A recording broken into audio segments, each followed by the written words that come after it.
하나님 말씀 레위기 14장 10절에서 20절 말씀을 함께 읽도록 하겠습니다.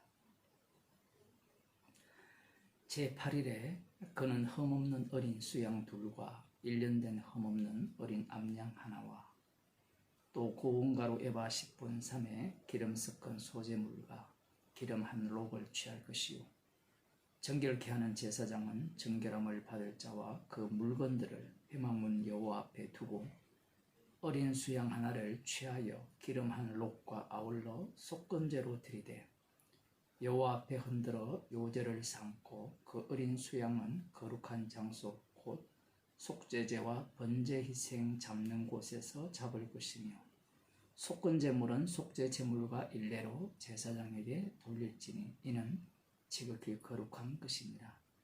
제사장은 그 속건제 희생의 피를 취하여 정결함을 받을 자의 우편 깃뿌리와 우편 손 엄지가락과 우편 발 엄지가락에 바를 것이요 제사장은 또 그 한록의 기름을 취하여 자기 좌편 손바닥에 따르고 우편 손가락으로 좌편 손의 기름을 찍어 그 손가락으로 그것을 여호와 앞에 7번 뿌릴 것이요 손에 남은 기름은 제사장이 정결함을 받는 자의 우편 깃뿌리와 우편 손 엄지가락과 우편 발 엄지가락 곧 속건제 희생의 피 위에 바를 것이며 오히려 그 손에 남은 기름은 제사장이 그 정결함을 받는 자의 머리에 바르고 여호와 앞에서 제사장은 그를 위하여 속죄하고 또 제사장은 속죄제를 드려 그 부정함을 인하여 정결함을 받으려는 자를 위하여 속죄하고 그 후에 번제 희생을 잡을 것이요 제사장은 그 번제와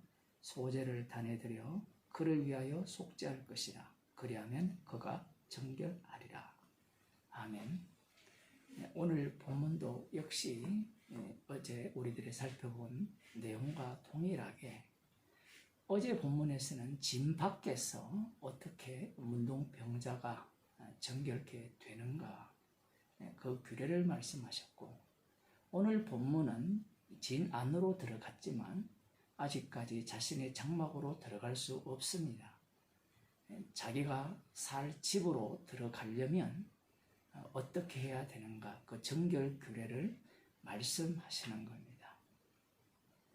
오늘 본문은 이 대제사장 위임식과 상당히 유사한 내용을 담고 있습니다. 유사한 내용을 담고 있기 때문에 사람들은 어떤 생각을 갖느냐라고 하면 이 속죄 제사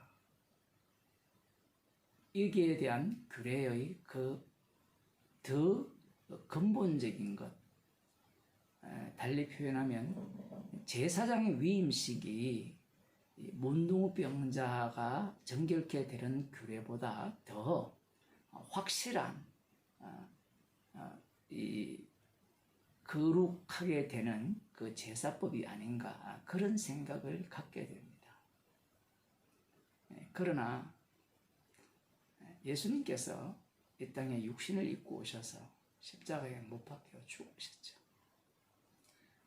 우리들은 저 위쪽 단계가 더 완벽할 거라는 그런 생각을 갖고 있지만 오히려 문둥병자가 정결케 되는 과정을 통하여서 주님께서 궁극적으로 하시고자 하는 말씀의 의미를 제사의 의미를 제대로 말씀하고 있음을 볼 수 있습니다. 제사장 위임식은 문둥병자의 이 정결케 되는 규례와 상당히 다르죠. 여러 내용이 다르지만 대표적인 경우가 이 관유를 머리에 붓고 시작하는 것이 제사장 위임식입니다. 그러나 이 문둥병자는 이 기름은 이 속죄 제물의 피를 오른쪽 깃뿌리에 바르고 오른손 엄지가락 그리고 오른발 엄지가락에 바른 이후에 기름을 찍어서 다시 이제 피 바른 그 위에 이 오른 귓불이, 오른 엄지손가락, 오른 엄지발가락에 발라라고 말씀하시면서 마지막에는 머리에 발라라 이렇게 말씀합니다. 이러한 차이점들이 있어요. 여러 가지 내용의 차이점들이 있는데 먼저 그 내용을 살펴보았고요. 두 번째 이 내용의 차이점은 이런 겁니다. 제사장 위임식에서의 제물은 숫송아지 한 마리와 수양 둘입니다. 숫송아지는 속죄 제물로 드리고요.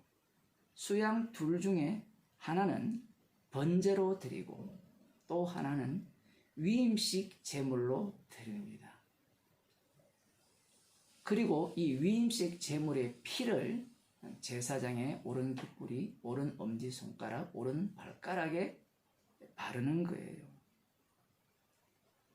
그러나 이 문둥병자의 제물은 비슷한 것 같지만 달라요.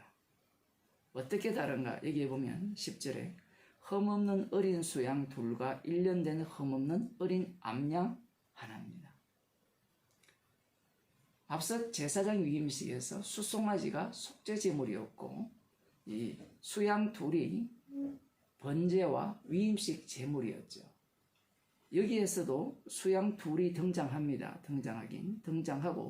그리고 흠없는 어린 암양 하나가 이렇게 등장을 하는데 이 제물의 용도는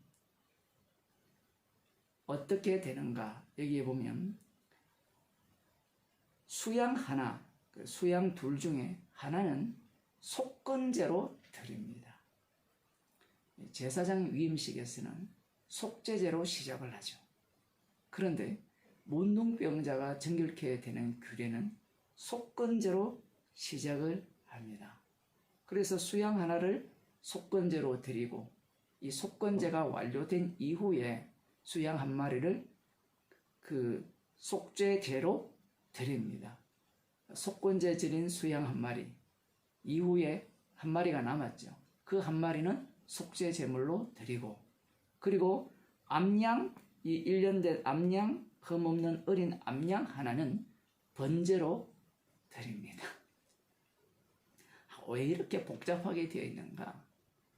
하나님께서 말씀을 하실 때 우리들이 그냥 쉽게 알아먹게, 요약하기 쉽게 좀 섞지 말고 그러한 제사법을 주시면 얼마나 좋을까 이렇게 우리들이 생각을 하죠. 이것은 마치 무엇과 동일한 생각인가 하면요. 인간들이 십자가의 피로 죄 용서 받았다 했을 때 이것이 굉장히 단순한 내용인데 말씀으로 들어가면 굉장히 복잡해지죠. 그래서 사람들은 복잡한 걸 싫어합니다. 그래서 이 복잡한 내용을 단순화하기를 원해요. 복잡하면 왜 싫어합니까? 자기가 귀찮은 거예요. 조금 더 들어가면요. 죄가 드러나는 게 싫은 겁니다. 죄 용서의 방식은 딱 하나거든요. 그건 단순하죠. 그런데 그 죄 용서하는 내용으로 들어가기 시작하면 굉장히 복잡해져요. 그래서 사람들이 성경을 안 읽죠. 읽어보니까 너무나 많은 내용들이 담겨 있고 십자가만 이야기하기에는 너무나 이 다른 내용들이 가득하게 담겨 있기 때문에 그래요. 이 문둥병자가 정결케 되는 규례에서 속건 제물을 먼저 드리고 그리고 이 속건 제물의 피를 오른 깃뿌리에 그리고 오른 엄지손가락, 오른 발가락에 발라라 이렇게 말씀하고 계신 거예요. 그 절차의 완료가 이 문둥병자가 정결케 되는 과정입니다. 그러면 여기에서 우리들이 질문을 하나 나올 수밖에 없죠. 언제 속건 제물을 드립니까? 속건제의 특징 중에 하나가 배상이죠. 5분의 1을 더하여서 배상하는 것이 속건제사입니다. 속죄제사는 배상이 없습니다. 누구에 대해서 해를 가하지 않았다라는 거고요. 손해를 끼치지 않았다라는 겁니다. 그러나 속건 제사는 누구에 대해서, 성물에 대해서, 달리 말하면 하나님에 대해서 아니면 이스라엘 백성에 대해서 손해를 끼쳤다라는 이야기죠. 거기에 대해 배상하는 것이 속건 제사입니다. 그러면 문둥병자가 속건 제사를 드린다는 것은 누구에게 손해를 끼쳤다라는 이야기죠. 그러면 우리들은 여기에서 추론을 하죠. 문둥병에 걸린 이유는 누구에게 손해를 끼쳤다. 그건 누구가 누구냐? 하나님일 수 있고 자기와 함께 사는 이스라엘 백성들일 수가 있는 겁니다. 그러면 조금 더 들어가면 문둥병에 걸린 이유는 너가 하나님에 대해서나 아니면 이스라엘 백성에 대해서 손해를 끼쳤다. 그래서 네가 문둥병에 걸렸다. 이러한 인식을 이스라엘 백성들이나 성경을 읽는 사람들이 갖게 되는 겁니다. 그런데 레위기 13장과 14장을 이렇게 길게 문둥병 규례를 말씀하시면서 그러한 내용은 전혀 없다라는 겁니다. 전혀 없는 것이 이 문둥병의 특징이에요. 원인이 자기에게 없다라는 것이 특징입니다. 그래서 이 속건 제사를 드리게 함으로 말미암아 이 주님께서 자기 백성을 위해서 준비하신 제사가 어떠한가, 어떤 제물인가, 그것을 알려주시는 겁니다. 이사야 53장을 보게 되면 세상죄를 지고 가는 하나님의 어린 양이 속건제물이 되신다는 내용이 나옵니다. 이 말씀을 보면요, 우리가 놀랄 수밖에 없습니다. 한번 보겠습니다. 10절입니다. 여호와께서 그로 상함을 받게 하시기를 원하사 질고를 당케 하셨은즉 그 영혼을 속건 제물로 드리기에 이르면 그가 그 씨를 보게 되며 그 날은 길 것이요 또 그의 손으로 여호와의 뜻을 성취하리로다. 너무나 유명한 말씀이죠. 여호와께서 그로 상함을 받게 하시기를 원하셨다, 기뻐하셨다라는 겁니다. 예수님의 아버지인 하나님께서 예수님께서 십자가에 못 박혀 죽는 것을 기뻐하셨다라는 겁니다.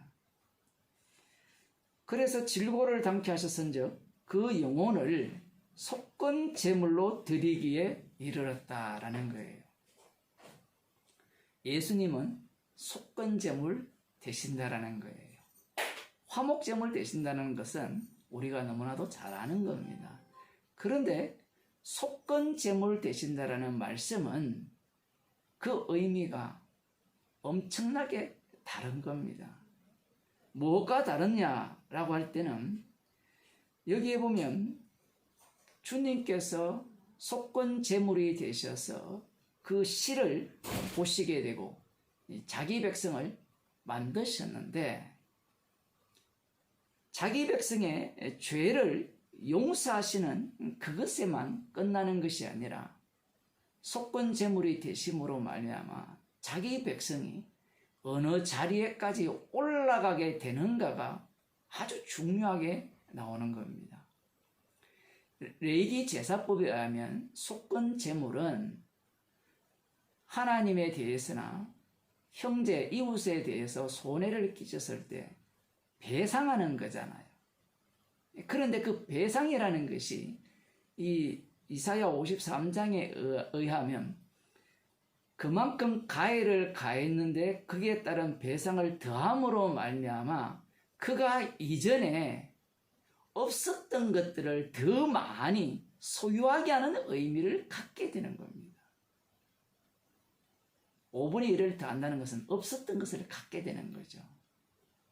여기에 보면 11절 가라사대 그가 자기 영혼에 수고한 것을 보고 만족히 여길 것이라 나의 의로운 종이 자기 지식으로 많은 사람을 의롭게 하며 또 그들의 죄악을 친히 담당하리라. 여기까지는 속죄제의 기능이죠. 속건제 안에는 속죄제사가 들어있습니다. 그들의 죄를 담당하는 것까지는 우리들이 잘 아는 내용이에요.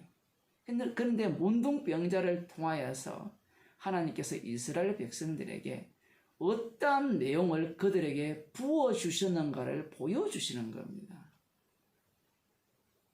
미리 말씀드리면 6월절 어린 양의 피로 이스라엘 백성들을 하나님의 아들로 만들었죠. 그 하나님의 아들의 자격과 그리고 아들이 누리는 아들의 어떤 그 능력들은 그들이 전혀 원래 없었던, 예상할 수 없었던 그러한 내용들입니다.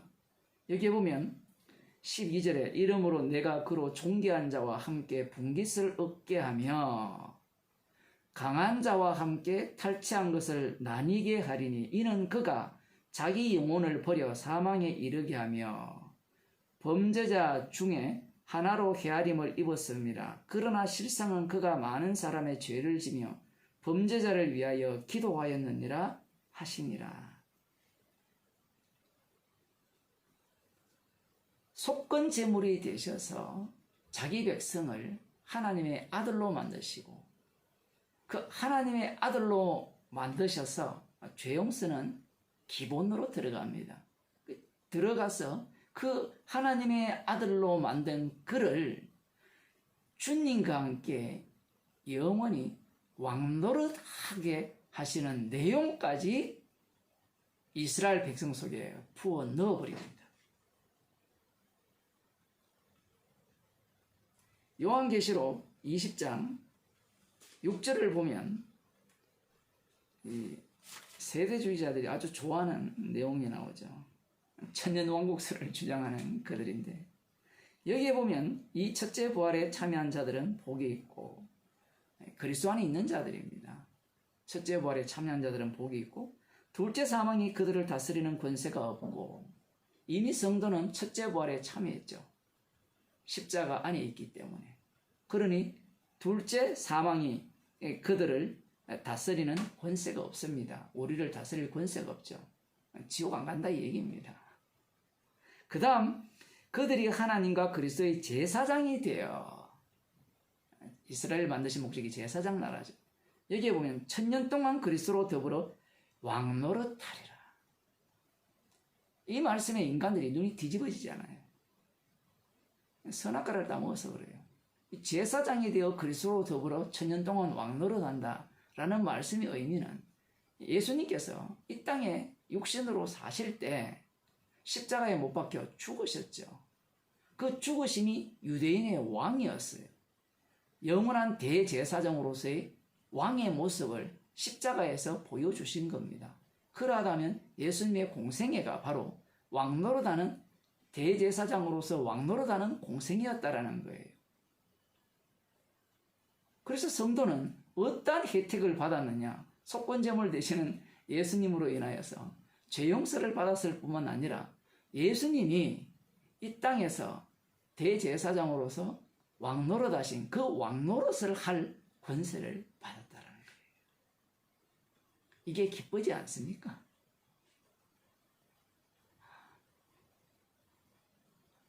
아마 오늘날 교회 다니는 사람이 이런 설교를 들으면 설교를 안 듣겠죠. 그들이 원하는 왕노릇은 그런 거 아니잖아요. 십자가 때문에 이 땅에서 미움받고 배척당하고 마지막에 주님이 죽으신 그 죽음의 자리에 합류당하는 그러한 것들을 원치 않습니다. 그들이 원하는 것은 요한복음 10장 10절에 나오잖아요. 양으로 생명을 얻게 하고 더 풍성히 얻게 하려 함이라. 그 말씀의 의미가 방금 드린 말씀이 내용이거든요. 생명을 얻게 하고 더 풍성히 얻게 하는 것은 주님의 왕노릇 자리에 함께 참여한다는 거예요. 그 참여하는 방식이 십자가 정인입니다. 물론 여기로 끝나는 게 아니에요. 이건 1부죠. 2부가 22장에 나옵니다. 22장에 보면 요한계시록 22장 5절에 보면 이렇게 말씀합니다. 다시 밤이 없겠고 등불과 햇빛이 쓸데없으니 이는 주 하나님이 저희에게 빛이심이라. 저희가 세세토록 왕노릇하리로다. 이 천년 동안의 왕노릇과 그 왕노릇 역시 일청이라면 그 위에 영원히 세세토록 왕노릇이 이렇게 겹쳐져 있는 겁니다. 인간들은 천년 동안의 왕노릇을 원치 않는 거죠. 속건 제물 대신 주님을 원치 않는다라는 겁니다. 그 가짜 속건 제물이죠. 그들이 믿는 예수님은.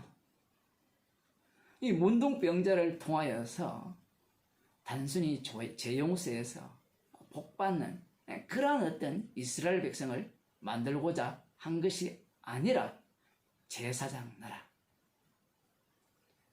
영원한 대제사장이 예수님이시죠. 그분의 죽으심과 부활을 제대로 증가하는 그 나라를 만들기 위해서 너희들을 만들었다라는 것을 말씀하시기 위해서 문둥병자를 만드시고 속건제로 시작하는 이 정결 규례를 말씀하시는 겁니다. 기도하시겠습니다. 하나님 아버지, 문둥병에서 낫고 죄 용서받아 구원받는 것이 우리의 목적이 아니라 예수님의 영을 받았기에, 십자가의 영을 받았기에 주님의 왕노릇에 참여시키기 위해서 속건 제물이 되셨고 저희들을 하나님의 자녀로 삼아주셨음을 감사드립니다. 우리의 인생이 속건 제물의 그 취지에 부합한 인생이 되게 하여 주옵소서. 예수님 이름으로 기도드리옵나이다.